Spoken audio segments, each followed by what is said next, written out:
இந்த வீடியோவில் பேக்கரி ஸ்டைலில் 2 டயர் கேக் அது கூட சாக்லேட் ஃப்ளேவரால் எப்படி பண்ணுறதுன்னு காமிக்க போகிறேன். ஹாய் ஃப்ரெண்ட்ஸ், என் பேர் Aadhya. Welcome to our channel Aadhya recipes and vlogs. இன்றைக்கி தான் முதல் தடவை நம்ம சேனலில் பார்க்குறதா இருந்தால் சப்ஸ்கிரைப் பண்ணிவிட்டு பக்கத்தில் இருக்கிற பெல்லை கிளிக் பண்ணிக்கோங்க. இந்த டேஸ்டி கேக் ரெசிபியை எப்படி பண்ணுறதுன்னு காமிக்கிறேன், நீங்களும் ட்ரை பண்ணுங்கள். இதுக்காக இந்த மாதிரி முன்னாடியே ஒரு பேனை வச்சுக்கலாம். இதில் தான் நம்ம கேக்கை பேக் பண்ணுவோம், அதனால் ப்ரீஹீட் பண்ணிக்கணும்.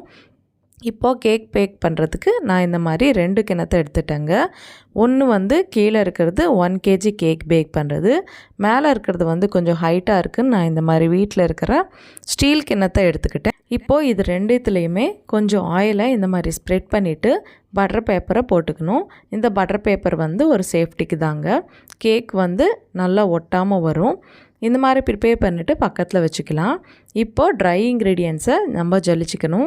ஒரு கிண்ணத்தில் ஸ்ட்ரெயினரை வச்சுட்டு 1.5 கப் அளவுக்கு மைதா மாவு, 1/4 கப் அளவுக்கு கொக்கோவா பவுடர், ஒரு பிஞ்ச் சால்ட் ஆட் பண்ணிக்கணும்.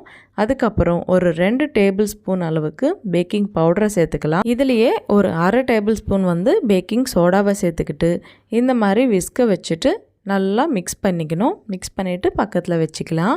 இப்போது இந்த ட்ரை இன்க்ரீடியன்ஸை நம்ம பக்கத்தில் வச்சுட்டோம்ல, இப்போது வெட் இன்க்ரீடியன்ஸ் பார்க்கலாங்க. ஒரு பவுலை எடுத்துகிட்டு ஒரு 5-6 முட்டையை சேர்த்துக்கணும். நான் இங்கே 6 முட்டையை சேர்த்துட்டேங்க. சேர்த்துட்டு இந்த மாதிரி பிளெண்டர் இருந்தால் பிளெண்டர், இல்லைன்னா விஸ்கை வச்சு பிளெண்ட் பண்ணிக்கணும். இதுலேயே 1.5 கப் அளவுக்கு சுகர் பவுடரை சேர்த்துக்கிட்டேங்க.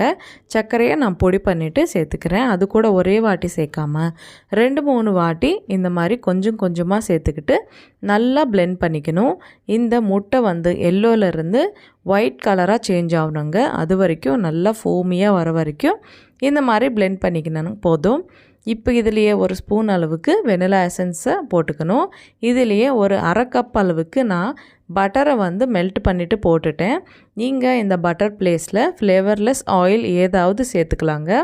சேர்த்துட்டு 1 நிமிஷம் வரைக்கும் இந்த மாதிரி பிளெண்ட் பண்ணிக்கிட்டு இப்போது இதுலேயே ட்ரை இன்க்ரீடியன்ட்ஸ் நம்ம ஜலிச்சு வச்சுக்கணும்ல, அது கொஞ்சம் கொஞ்சமாக போட்டுக்கிட்டு ஒரே டைரெக்ஷனில் இந்த மாதிரி முதல்ல விஸ்கால் நல்லா மிக்ஸ் பண்ணிக்கோங்க. அதுக்கப்புறம் இந்த மாதிரி ஒரு ஸ்பேச்சுலாவை எடுத்துகிட்டு ஓரங்களெல்லாம் கூட நல்லா இந்த மாதிரி மிக்ஸ் பண்ணிக்கோங்க. வீடியோவில் காமிக்கிற மாதிரி ஒரே டைரெக்ஷனில் நீங்கள் மிக்ஸ் பண்ணால் தான் ஏர் பபிள்ஸ் ஃபார்ம் ஆகாமல் இருக்கும். இப்போது முன்னாடி ப்ரிப்பேர் பண்ணிவிட்ட இந்த கேக் பவுல் இருக்குல்ல, அதுலேயே இந்த பேட்டரை கூட போட்டுக்கலாங்க. நல்லா ஃபுல்லாக போட்டுக்க வேணாம், ஒரு 1/2 பங்கு தான் போட்டுக்கணும். அப்போ தான் கேக் பேக் ஆனதுக்கப்புறம் நல்லா பொங்கி வரும். இப்போது ப்ரீஹீட் பண்ண பேனில் இந்த ஸ்டாண்டை போட்டுட்டு இந்த கிண்ணத்தை வச்சுட்டு மூடி போட்டுடலாம். இது மாதிரியே 2த்தையும் ஒரே வாட்டி நான் பேக் பண்ணிக்கிறேன். இப்போது லோ ஃப்ளேமில் ஒரு 40 நிமிஷம் பேக் பண்ணிங்கன்னா போதுங்க. கேக் நல்லா பேக் ஆகிடும். இப்போது ஒரு டூத்பிக்கை எடுத்துகிட்டு நடுவில் ஒரு வாட்டி குத்தி பாருங்கள். இந்த டூத்பிக் இந்த மாவு ஒட்டாமல் இருந்ததுன்னா கேக் நல்லா பேக் ஆகிடுச்சு. எடுத்துகிட்டு பக்கத்தில் இருக்கட்டும். இப்போது 2வது கூட இந்த கிண்ணத்தை எடுத்துடலாங்க. இது கூட நல்லா பேக் ஆகிடுச்சு. 2 கிண்ணத்தையும் இந்த மாதிரி வச்சுட்டு ஒரு நாப்கினை கவர் பண்ணிவிடுங்க. இதெல்லாம் ஆறுனதுக்கப்புறம் இந்த நாப்கினை எடுத்து டிமோல்ட் பண்ணலாம். இப்போது இதுக்காக சாக்லேட் கெனாச் ப்ரிப்பேர் பண்ணணுங்க. அதுக்காக நான் ஒரு 100 கிராம் அளவுக்கு டார்க் சாக்லேட்டை கிரேட் பண்ணி வச்சுட்டேன். இங்கே நான் யூஸ் பண்ணது ஒரு 1/2 கப் வரைக்கும் இந்த டார்க் சாக்லேட் இருக்குங்க. இதுக்காக ஒரு 1/4 கப்பு இந்த ஃப்ரெஷ் க்ரீமை எடுத்துகிட்டு ஒரு பவுலில் ஆட் பண்ணிக்கலாம். இந்த ஃப்ரெஷ் க்ரீம் ப்ளேஸில் நீங்கள் விப்பிங் க்ரீம் கூட யூஸ் பண்ணலாங்க. இது கொஞ்சம் சூடானதுக்கப்புறம் துருவி வச்சுட்டு இந்த டார்க் சாக்லேட்டை போட்டுட்டு நல்லா மிக்ஸ் பண்ணிங்கன்னா கிளாஸியாக சாக்லேட் கனாச் ரெடி ஆகிடுச்சு. பார்த்தீங்களா? பக்கத்தில் இருக்கட்டும். இப்போது க்ரீம் ப்ரிப்பரேஷனுக்கு இங்கே நான் சில்வர் மார்க் பிராண்ட் தான் யூஸ் பண்ணுறேங்க. நீங்கள் எந்த பிராண்டானாலும் எடுத்துக்கோங்க. இந்த விப்பிங் க்ரீம் ஒரு 2 கப் அளவுக்கு எடுத்துக்கலாம். இந்த 2 கப் அளவு கரெக்டாக இருக்குங்க. இந்த விப் பண்ணுற இந்த பிளேட்ஸு பவுல் கூட நான் ஒரு 1/2 மணி நேரம் டீப் ஃப்ரிட்ஜில் வச்சேன். இந்த மாதிரி வச்சா விப்பிங் க்ரீம் ஈஸியாக விப் ஆகிடுங்க. ரொம்ப ஈஸியாக மெல்ட் ஆகாமல் இருக்கும். இப்போ இந்த 2 கப் விப்பிங் க்ரீமை போட்டுட்டு நல்லா பிளெண்ட் பண்ணிக்கோங்க. இந்த பிளெண்டர் ஃபஸ்ட்டு ஸ்லோ ஸ்பீடில் வைக்கணுங்க. ஒரு 1 ஸ்பீட்லேயே நீங்கள் பிளெண்ட் பண்ணணும். அதுக்கப்புறம் நடுவில் ஒரு வாட்டி ஸ்பேச்சுலாவை வச்சு இந்த ஓரங்களெல்லாம் எடுத்துகிட்டு நல்லா ஒரு வாட்டி மிக்ஸ் பண்ணிக்கணும். இந்த ஸ்டெப் ஸ்கிப் பண்ணாதீங்க, கண்டிப்பாக பண்ணுங்கள். இப்போது 2வது ஸ்பீடில் வச்சுட்டு நல்லா மிக்ஸ் பண்ணிக்கோங்க ஒரே டைரெக்ஷனில். உங்களுக்கு ஸ்பீடாக விப்பிங் க்ரீம் க்ரீம் ப்ரிப்பேர் ஆகணுன்னா இந்த மாதிரி அடியில் ஒரு ஐஸை போட்டு கிண்ணத்தை வச்சுட்டு மேலே இந்த கிண்ணத்தை வச்சுட்டு நல்லா பிளெண்ட் பண்ணிங்கன்னா போதும். பார்த்திங்களா, இந்த மாதிரி ஸ்டிஃப் பீக்ஸ் வந்ததுக்கப்புறம் இதுலேயே முன்னாடியே நம்ம ப்ரிப்பேர் பண்ணி வச்சுட்டேன் இந்த சாக்லேட் கனாச்சை ஒரு 3 to 4 ஸ்பூன்ஸ் ஆட் பண்ணிக்கலாம். ஏன்னா நான் இங்கே பண்ணுறது வந்து சாக்லேட் கேக் இல்லை, அதனால தான் விப்பிங் க்ரீமில் சாக்லேட் கனாச் வந்து ஆட் பண்ணேங்க. இந்த சாக்லேட் கனாச் ஆட் பண்ணதுக்கப்புறம் 1 நிமிஷம் நல்லா விப் பண்ணிங்கன்னா போதும். இப்போது ஒரு 2 ஸ்பூன் அளவுக்கு நான் இங்கே ஐசிங் சுகரை போட்டேங்க. ஏன்னா நான் எடுத்த சில்வர் மார்க்கு க்ரீமில் கொஞ்சம் சுகர் கம்மியாக இருந்தது, அதனால தான் ஆட் பண்ணேன். இல்லைன்னா அது கூட ஆட் பண்ணாச்சுன்னா தேவையே இல்லைங்க. பார்த்திங்களா, இந்த மாதிரி விப்பிங் க்ரீம் வந்து இந்த பவுல் ரிவர்ஸ் பண்ணால் கூட கீழே விழாமல் இருந்ததுன்னா கரெக்டாக விப் ஆகிடுச்சு. இது ஃப்ரிட்ஜில் இருக்கட்டும். இப்போது நல்லா ஆறிடுச்சுங்க. இந்த கேக்கை டிமோல்ட் பண்ணிவிட்டு இந்த அடியில் இருக்கிற இந்த பட்டர் பேப்பரை ரிமூவ் பண்ணிக்கலாம். பார்த்திங்களா, ஸ்பாஞ்சு எவ்வளோ நல்லா வந்துச்சோ. இப்போது இந்த மாதிரி சென்டர் டேபிளில் வச்சுட்டு மேலே இருக்கிற இந்த ஹார்டாக இருக்கிறல இந்த லேயரை வந்து லைட்டாக எடுத்துட்டு இப்போது எத்தனை லேயர்ஸ் வேணுமோ உங்களுக்கு அத்தனை லேயர்ஸை நைஃபை வச்சு கரெக்டாக இந்த மாதிரி ரொட்டேட் பண்ணிக்கினேன் கட் பண்ணிக்கோங்க. நான் இங்கே வந்து 3 லேயர்ஸை கட் பண்ணினேன். கட் பண்ணிவிட்டு பக்கத்தில் இருக்கட்டும். இந்த மாதிரியே 2வது 1/2 kg கேக் கூட நல்லா கட் பண்ணிவிட்டு பக்கத்தில் இருக்கட்டும்ங்க. டோட்டலாக இதெல்லாம் ஒரு 6 லேயர்ஸாக வந்துச்சு. இது கூடவே நம்ம சேனலில் vanilla pastry 1/2 kg black forest எப்படி பண்ணுறதுன்னு கூட இருக்குங்க. அந்த வீடியோ லிங்க்கு இந்த வீடியோ டிஸ்கிரிப்ஷனில் கொடுக்குறேன். அந்த கேக்கை கூட ட்ரை பண்ணிவிட்டு எப்படி இருந்ததோ கமெண்ட் பண்ணுங்கள். இப்போ இந்த கேக்கை சுகர் சிரப்பை ப்ரிப்பேர் பண்ணிக்கலாம். இதுக்காக ஒரு கப் அளவுக்கு நல்லா சில்லுன்னு இருக்கிற தண்ணியை ஊற்றிக்கலாம். இதிலையே ஒரு 2 ஸ்பூன் அளவுக்கு சுகர் பவுடர் சேர்த்துட்டு மிக்ஸ் பண்ணிவிட்டு பக்கத்தில் இருக்கட்டும்ங்க. இந்த 1.5 kg கேக்கை ப்ளேஸ் பண்ணுறதுக்கு நான் வந்து இங்கே யூஸ் பண்ணது கேக் போர்டு வந்து 12 இன்ச்சஸுங்க. இது மேலே கொஞ்சம் க்ரீமை அப்ளை பண்ணிவிட்டு இந்த லாஸ்ட் லேயரை வச்சுக்கிட்டு இந்த மாதிரி சுகர் சிரப்பை நல்லா போட்டுக்கணுங்க. சுகர் சிரப் வந்து நல்லா போட்டுக்கிட்டால் தான் கேக் வந்து சாஃப்டாக இருக்கும். இது மேலேயே விப்பிங் க்ரீமை இந்த மாதிரி பைப்பிங் பேக்கில் போட்டுட்டு நீங்கள் போட்டிங்கன்னா நல்லா ஈஸியாக அப்ளை பண்ணலாங்க. பிகினர்ஸ் வந்து இந்த டிப்பை ஃபாலோ பண்ணுங்கள். அப்போது க்ரீம் வந்து நம்மளுக்கு ஈஸியாக எல்லா சைட்ஸுமே அப்ளை ஆகும். இப்போது இது மேலேயே கொஞ்சம் சாக்லேட் கனாச்சை கூட ஆட் பண்ணிக்கலாங்க.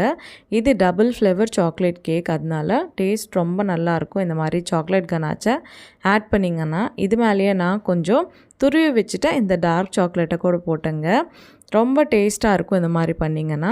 இப்போது ஃபஸ்ட் லேயர் கட் பண்ணோம்ல அது இந்த நடுவு லேயரில் வச்சுக்கோங்க. அது கூட ரிவர்ஸ் பண்ணி வச்சுக்கிட்டு மேலே விப்பிங் க்ரீமை போட்டுட்டு அதுக்கப்புறம் சாக்லேட் கனாச்சை போட்டுட்டு கொஞ்சம் டார்க் சாக்லேட்டை போட்டுட்டு இந்த மாதிரியே 3 லேயர்ஸ் கூட நம்ம ப்ரிப்பேர் பண்ணிக்கணுங்க. இப்போ டாப் லேயரில் வச்சது வந்து நடுவில் கட் பண்ணோம்ல அந்த பீஸை மேலே வச்சா நல்லா ஃபினிஷிங்காக வருங்க. கேக் வந்து மேலே கொஞ்சம் சுகர் சிரப் ஆட் பண்ணிவிட்டு விப்பிங் க்ரீமை ஆட் பண்ணிவிட்டு இந்த மாதிரி சுற்றி நல்லா அப்ளை பண்ணிக்கோங்க. டேர்ன் டேபிளாக கொஞ்சம் லேஸாக இந்த மாதிரி டேர்ன் பண்ணிக்கினே அப்ளை பண்ணிக்கோங்க. இந்த மாதிரி ஒரு ஸ்க்ராப்பரை வச்சுட்டு லைட்டாக ஸ்க்ராப் பண்ணிங்கன்னா கொஞ்சம் இந்த மாதிரி லைட் ஃபினிஷிங் வருங்க. இப்போ க்ரம் க்ரோட் பண்ணிட்டோம்.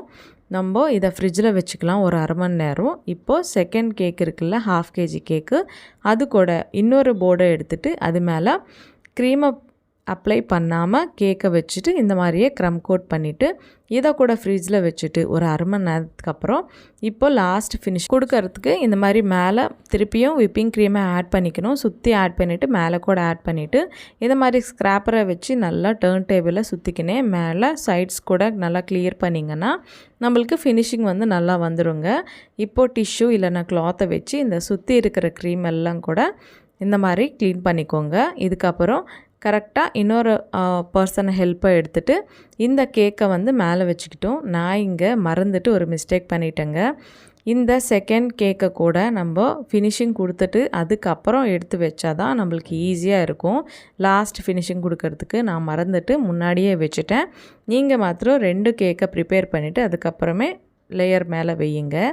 இப்போ சாக்லேட் கனாச்சை ஒரு பைப்பிங் பேக்கில் போட்டுட்டு இந்த மாதிரி ட்ரிப்பிங்ஸை கொடுத்துட்டு சுற்றி கூட இந்த சாக்லேட் கனாச்சை அப்ளை பண்ணிவிட்டேன்.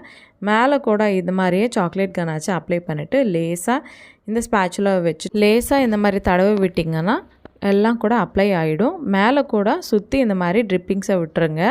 எல்லாம் ஃபினிஷ் ஆனதுக்கப்புறம் ரொம்ப நல்லா இருக்குங்க கேக்கு.